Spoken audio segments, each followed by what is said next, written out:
साथ ही पूरा अपडेट देते हैं, साथ ही बताते हैं आज आपको ट्रेडिंग के लिहाज से कहां मौके मिलने वाले हैं, एग्री बाजार की किस तरह की शुरुआत होगी और इंट्राडे के टॉप ट्रेडिंग कॉल्स आज क्या होने वाले हैं, वो सब हम आपको यहां पर सिर्फ 10 मिनट में बताएंगे। एक नजर डाल लेते हैं देखिए एमसीएक्स के बाजार पर। तो आज हम देखेंगे कि सोने और चांदी में फिर से गिरावट नजर आ रही है। कल के सेशन में अच्छा बाउंस बैक, अच्छी रिकवरी नजर आई थी, लेकिन आज जो सबसे ज्यादा गिरा हुआ काउंटर है वो चांदी है। करीब 1 से 2% की गिरावट यहाँ पर देख सकते हैं। 2,57,904 के लेवल में यहाँ पर चांदी इस वक्त एमसीएक्स पर कारोबार कर रही है। वहीं सोने की अगर बात करें तो यहाँ पर भी आज थोड़ी हल्की मुनाफा वसूली हावी होती हुई आपको दिखेगी। 1,55,480 के लेवल में आप गोल्ड में कारोबार होता हुआ देखेंगे। तो देखिए सोने और चांदी में आज हल्की गिरावट यहाँ पर दिख सकती है। काफी सारे ग्लोबल फैक्टर्स भी यहाँ पर कामकाज करते हैं और आज आप देखेंगे कि यूएस में हमें शाम की साइड रिटेल सेल्स के आंकड़े आते हुए नजर आएंगे। ये हफ्ता काफी क्रूशियल है क्योंकि यहाँ पर आप देखेंगे आगे जाके जॉबलेस डेटा आएगा, सीपीआई के नंबर आएंगे, तो काफी इंपॉर्टेंट वीक ये रहेगा। वो काफी कुछ फेड की ब्याज दरों का जो पाथ है आगे के लिए वो भी डिसाइड करता है।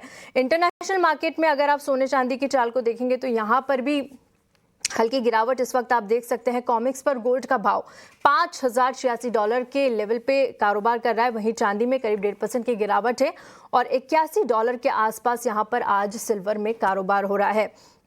दूसरी कमोडिटीज की अगर बात करें तो आप यहां पर भी देखेंगे कि हम कच्चे तेल की बात कर लेते हैं। यहां पर आप देखेंगे कि जिस तरह से यूएस और ईरान के बीच कोई डेवलपमेंट यहाँ पर नहीं हुआ है और अब यहाँ पर यूएस ने धमकी दे दी है कि जो ईरान के वेजल्स हैं वहाँ से दूरी बनाई जाए, थोड़ा सा दूर रहा जाए और स्ट्रेट ऑफ हॉर्मुज से भी वहाँ से निकलने के लिए उन्होंने थोड़ा सा कॉशियस रुख यहाँ पर यूएस ने जताया है ईरान को लेकर, जिसके चलते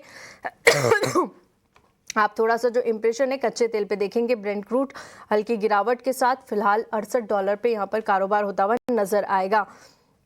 नेचुरल गैस एक ऐसा काउंटर है जो काफ़ी वॉलेटाइल रहता है और यहाँ पर भी आप गिरावट देख सकते हैं। नेचुरल गैस में आज भी हल्की गिरावट है इंटरनेशनल बाजार में, क्योंकि जो वेदर फोरकास्ट है वो लगातार यहाँ पर आ रही है कि मॉडरेट टू वार्मर वेदर अब यहाँ पर आगे जाकर यूएस और यूके में रह सकता है, जिसकी वजह से काफ़ी वॉलेटाइल नेचुरल गैस यहाँ पर बनी हुई है। एमसीएक्स पर अगर हम एनजी के आज भाव देखेंगे तो यहाँ पर भी आप देखेंगे 1.5% की गिरावट के साथ 283 के लेवल पे कारोबार हो रहा है।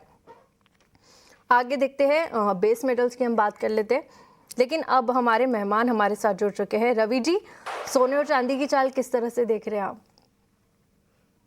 जैसे आज मॉर्निंग सेशन से थोड़ा दबाव हायर लेवल से देखने को मिला है, पर्टिकुलर कल की बड़ी तेजी के बाद एक डे ऑफ कंसोलिडेशन है। आज रिटेल सेल्स के डेटा है 11, कल बेसिक नॉन फार्म के डेटा आएंगे, तो मार्केट का पूरा फोकस नॉन फार्म पे है and delayed non farm data है। लास्ट वीक आने थे but due to this shutdown एक दिन का हुआ, तो हिसाब से पूरा डेटा डिले हुआ है।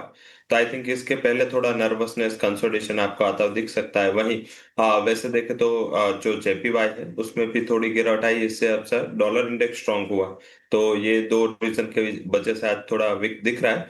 सिल्वर अवॉइड करें क्योंकि 70% मार्जिन अप्रोक्सीमेटली वहां पे 61% मार्जिन मंथ के इनिशियल है, 7% मार्जिन स्पेशल लगा है, तो आई थिंक मुझे लग रहा है कि वहां पे रिस्क रिवॉर्ड ये मार्जिन के हिसाब से फेवरेबल नहीं है।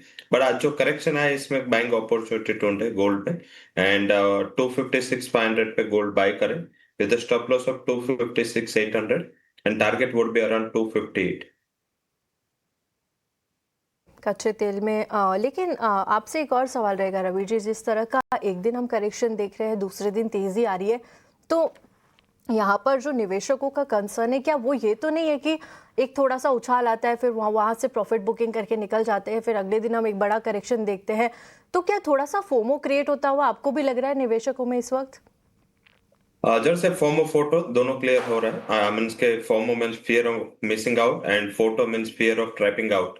हायर लेवल पे ट्रैप होने के भी चांसेस है एंड लोअर लेवल पे मिस होने के भी चांसेस है। आई थिंक यहाँ पे वैसे देखें तो अभी ट्रेडिंग कमोडिटी बन चुका है। मीन्स के ओवरऑल तेजी बड़ी जो आई थी उसके बाद करेक्शन में थोड़ा कॉशियसनेस मार्केट में आ चुका है। सेकंड कि मार्जिन्स बढ़े, मीन्स के लास्ट टाइम जब तेजी थी तब सिल्वर में अप्रोक्सीमेटली 24% मार्जिन थे, गोल्ड में मार्जिन 9% थे।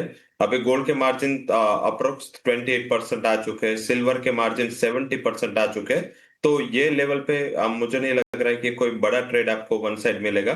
जब तक सिल्वर गोल्ड के मार्जिन में सिग्निफिकेंट करेक्शन नहीं आता तब तक I think follow up impact है वो यहाँ पे आता हुआ नहीं दिखेगा। तो एक साइन ऑफ कंसोलिडेशन दिख रहा है, डेटा भी है, इवेंट भी है, और ये वीकेंड से चाइना क्लोज हो रहा है। ताइवान, चाइना, हांगकांग, साथ में साउथ कोरिया, ये सारे मार्केट ये वीकेंड से क्लोज हो गए और नेक्स्ट वीक ज्यादातर मार्केट क्लोज है एशियन पीयर्स। तो इस हिसाब से मुझे लग रहा है कि यहाँ पे वैसे देखे तो अभी अगले 2 सप्ताह तक ब्रॉडर बुलियन मार्केट में बहुत बड़ी रैली या करेक्शन की उम्मीद ना रखे।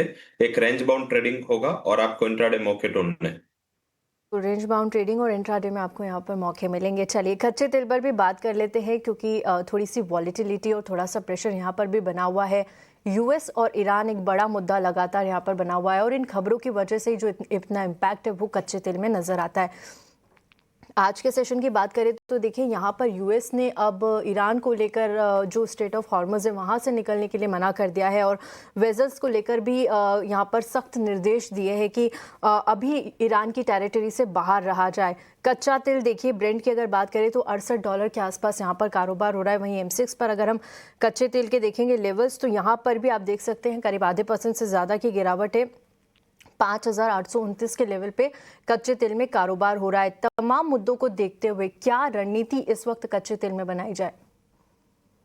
जब कल इवनिंग में जब कल इवनिंग में प्राइसेस नेगेटिव थे तभी हमने बाइंग का कॉल दिया था और वहां से 100 पॉइंट से ज्यादा की रैली हमने आती हुई दिखी। अभी भी मुझे लग रहा है कि ये ईरान वाला इश्यू इतना इजी नहीं है। कल जैसे मैंने इवनिंग में भी बात की थी कि दोनों की जो डिमांड है वो एक ही है, मीन्स के जो यूएस की डिमांड है कि वो डी न्यूक्लियराइजेशन करे, जो ईरान नहीं चाहता, ईरान कभी भी ये नहीं करेगा। तो आई थिंक ये मुझे लग रहा है कि इसमें कुछ बदलाव हो या कुछ सॉल्यूशन हो ऐसा नहीं दिख रहा। ज्यादा सीवियर नहीं होगा क्योंकि पूरा गल्फ है वो इसमें मीन्स के इंटरमीडिएट कर रहा है।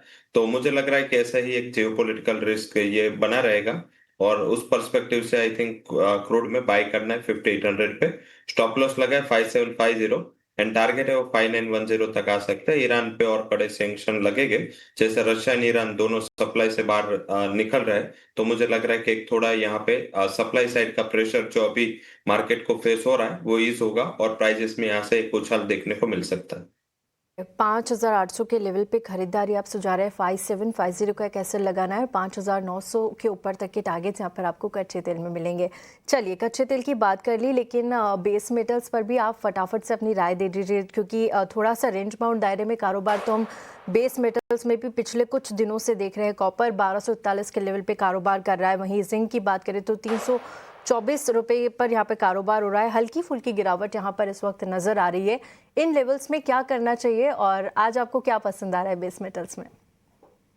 जैसे टिल 23rd आई थिंक ऐसा ही कुछ कंसोलिडेशन आता हुआ दिखेगा, क्योंकि चाइना और लूनार के हिसाब से वहां पे एक्टिविटीज काफी स्लो होती है। तो हिसाब से दोनों साइड के ट्रेड हो गए। मेरे हिसाब से फर्स्ट ट्रेड वुड भी निकल सेल 1548 पे सेल करना है। टारगेट रहेगा 1520, 1560 के ऊपर एक स्टॉप लॉस जरूर से लगाए। सेकंड जो रिकमेंडेशन है वो कॉपर पे है। मुझे लग रहा है कि करेक्शन में शॉर्ट टर्म आउटलुक रख के आप 1235 पे बाय करें with stop loss of 1224 and upper side 1260 तक के लेवल आ सकते हैं। तो इंट्राडे पर्सपेक्टिव से निकल सेल, बट ये करेक्शन में कॉपर में बाइंग की अपॉर्चुनिटी ढूंढ सकते हैं। ठीक है, इंट्राडे के पर्सपेक्टिव से निकल में यहाँ पर शॉर्ट करने की सलाह है। लेवल्स भी आपने बता दिए हैं। 1548 के लेवल पे शॉर्ट करिए, टारगेट 1520 का रखिए, एसएल लगाइए 1564 रुपये का। साथ ही कॉपर में आपको बाइंग अपॉर्चुनिटीज दिख रही है, उस पर पॉजिटिव हो। चलिए इसी के साथ रवि यहीं पर हम समाप्त करेंगे कमोडिटी 10 को। आपका बहुत बहुत शुक्रिया हमारे साथ जुड़ने के लिए और तमाम कमोडिटीज पर चर्चा के लिए शुक्रिया। चलिए कमोडिटी 10 में